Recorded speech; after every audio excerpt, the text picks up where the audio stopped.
প্রিয় দর্শক, বাংলা ব্যান্টার চ্যানেলে আপনাদেরকে স্বাগতম। আজকে আমরা ইরান যুদ্ধের সম্পূর্ণ ভিন্ন একটা দিক নিয়ে কথা বলবো। তো প্রেসিডেন্ট ট্রাম্পকে ধন্যবাদ জানিয়ে ওয়াশিংটন ডিসিতে ইরানি আমেরিকানদের মিছিল হয়েছে।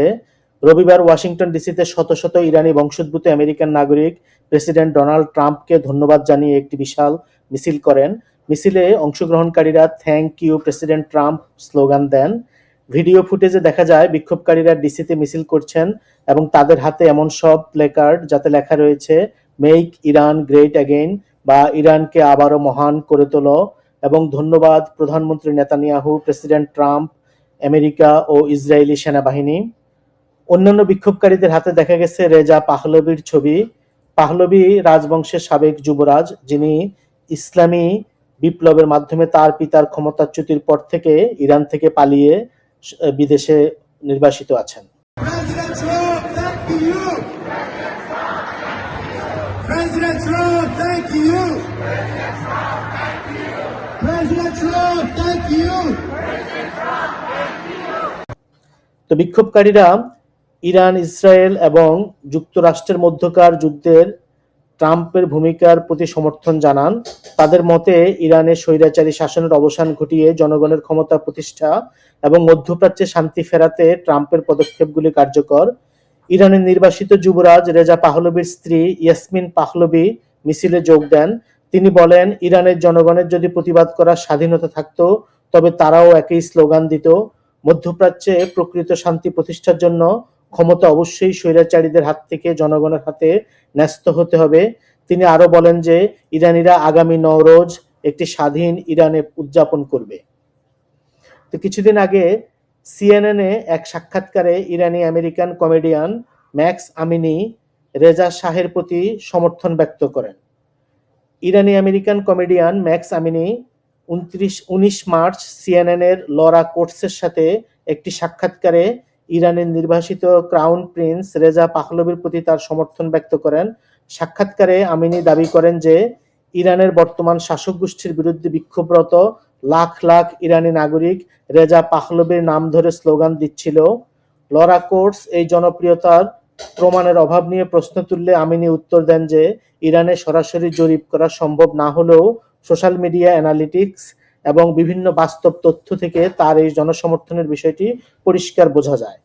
ইরান সরকারের সমালোচনা করে তিনি ইরানের বর্তমান সরকারকে একটি অত্যন্ত ভয়াবহ শাসন ব্যবস্থা এবং একটি মাফিয়া বা সন্ত্রাসী গোষ্ঠী হিসেবে বর্ণনা করেন, যারা গত 47 বছর ধরে দেশটির মানুষকে জিম্মি করে রেখেছে। তিনি বর্তমান যুদ্ধ পরিস্থিতিকে একটি উদ্ধার অভিযান বা রেস্কিউ মিশন হিসেবে দেখছেন এবং আন্তর্জাতিক সম্প্রদায়কে ইরানের সাধারণ মানুষকে এই বর্বর শাসনের হাত থেকে মুক্ত করতে এগিয়ে আসার আহ্বান জানান। ম্যাক্স আমিনি দীর্ঘদিন ধরেই তার কমেডির এবং পাবলিক প্ল্যাটফর্ম ব্যবহার করে ইরানের মানবাধিকার পরিস্থিতির কথা বলে আসছেন এবং রাজতন্ত্রের সমর্থক হিসেবে রেজা পাহলভির প্রতি আস্থা প্রকাশ করছেন। Max, I'm really glad you're here. I've been following your comedy for so long, and you have been very vocal using your platform, and particularly about who you want to lead in Iran, Reza Pahlavi. And he is a son, for people who don't know, of the former Shah. I spoke to someone last night who was very critical of him, in fact. Listen to what he had to say. I want you to respond. He says people call him on the streets, and some people have. Not millions, as he claims. There's no evidence to suggest that the majority of the people of Iran support him. We know we can't do surveys in Iran. It's not a free country. What's your response to those concerns? What are you hearing?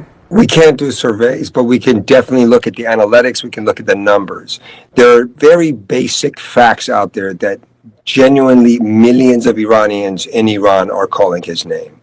If you look at the views of Reza Pahlavi's Instagram from when he made the announcement for the people to go on the streets until 2 days later when they shut down the internet, you will see videos were up to 90 to 100 million views. And the next few days when they shut down the internet, the views went down extremely low. We're talking about just a very few million. For the first time, all the uprisings we see in Iran, when he made the announcement, millions of Iranians were in the streets, and all of those footage have been publicly, shared on social media. So No, we strongly believe that Iranians in Iran, they are calling his name. And I'm not saying this to be biased. I really try to make sure I do my homework and understand what the people of Iran are saying, and this is my information from my perspective. Los Angeles শহরে ইরানি বংশোদ্ভূত প্রায় ৮ লাখ মানুষ বাস করে। Los Angeles metropolitan এলাকায় ইরানের বাইরে সবচেয়ে বেশি ইরানি বংশোদ্ভূত মানুষ বসবাস করেন। তো এরা কবে আমেরিকা এসছেন? খুব সম্ভবত ইরানের ইসলামী বিপ্লবের পরে। লস অ্যাঞ্জেলেস, যাকে প্রায় বলা হয় তেহরানজেলেস, একটি বিশাল জনগোষ্ঠীর অধিকাংশই 1979 সালের ইসলামী বিপ্লব এবং পরবর্তী ইরান-ইরাক যুদ্ধ 80 থেকে 88 সালের সময় বা তারও পরে আমেরিকা এসছেন। বিপ্লবের পরে রাজনৈতিক অস্থিরতা, ধর্মীয় কড়াকড়ি এবং যুদ্ধের পরিবেশ থেকে বাঁচতে উচ্চ ও মধ্যবিত্ত ইরানিরা দেশ ত্যাগ করেন। তারা প্রধানত Beverly Hills, West Los Angeles, San Fernando Valley এবং অরেঞ্জ কাউন্টিতে বসতি স্থাপন করেন। লস অ্যাঞ্জেলেসের আবহাওয়া এবং পাহাড়ি পরিবেশ অনেকটা তেহরানের কাছাকাছি হওয়ায় এটা তাদের পছন্দের জায়গা ছিল। তো ইরানি আমেরিকানরা খেমেনির শাসনের বিরোধী, ধর্মে কর্মে তারা অনেক লিবারেল। তাদের মধ্যে জরোয়াস্ট্রিয়ান ধর্মের অনেক প্রভাব এখনো রয়ে গেছে। এরা ইরানে ইসলামী শাসনের অবসান চায়, সেজন্য তারা শাহপন্থী এবং শাহের অনুসারী। বর্তমানে রেজা শাহ পাহলভি ইরানের জনগণের প্রতিবাদে সমর্থন দিয়ে খামেনিকে উচ্ছেদের আহ্বান জানালে বিপুল পরিমাণে প্রবাসী এবং ইরানের মুক্তিকামী মানুষ তাতে সাড়া দেয়। ইরান ইন্টারনেট বন্ধ করে দিয়ে সেটা দমন করে। এছাড়া ইরানের ভেতরের খবর কেউ জানে না, ফলে ইরানের ঠিক কত সংখ্যক মানুষ শাহকে ক্ষমতায় দেখতে চায় এটা বলা মুশকিল। তবে তার পেছনে বিদেশে বসবাসরত ইরানিরা আছেন, এটা বোঝা যায়। এর সাথে আমেরিকা সহ পাশ্চাত্যের অনেক দেশেরই সমর্থন রয়েছে। কিন্তু ক্ষমতার পরিবর্তনে বিদেশের হস্তক্ষেপ অনেকেই মেনে নেবে না, ফলে অনেকেই এসব প্রতিবাদকারীদের বা ট্রাম্পের সমর্থকদের বলছেন ইরানি রাজাকার। ইন্টারেস্টিং ব্যাপার হলো, রাজাকার শব্দটি মূলত ফার্সি ভাষা থেকে আগত একটি শব্দ। এর শাব্দিক অর্থ হলো স্বেচ্ছাসেবক বা ভলান্টিয়ার। ফার্সি শব্দ রেজা, যা ইচ্ছা অথবা সন্তোষ, এর সাথে কার মিলে এই শব্দটি গঠিত হয়েছে। তো ইরানিরা তাদের দেশের ক্ষমতা পরিবর্তনের জন্য ইচ্ছা পোষণ করতেই পারেন, সেজন্য রাজাকার হতেও তাদের আসলে কোনো সমস্যা নেই।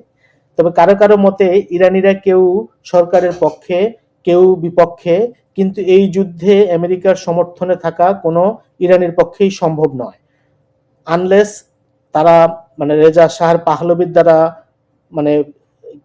টাকা দ্বারা বিক্রি হয়ে গেছেন। তো সমাবেশে ইয়াসমিন পাহলভির অবস্থান সেদিকেই ইঙ্গিত দেয়।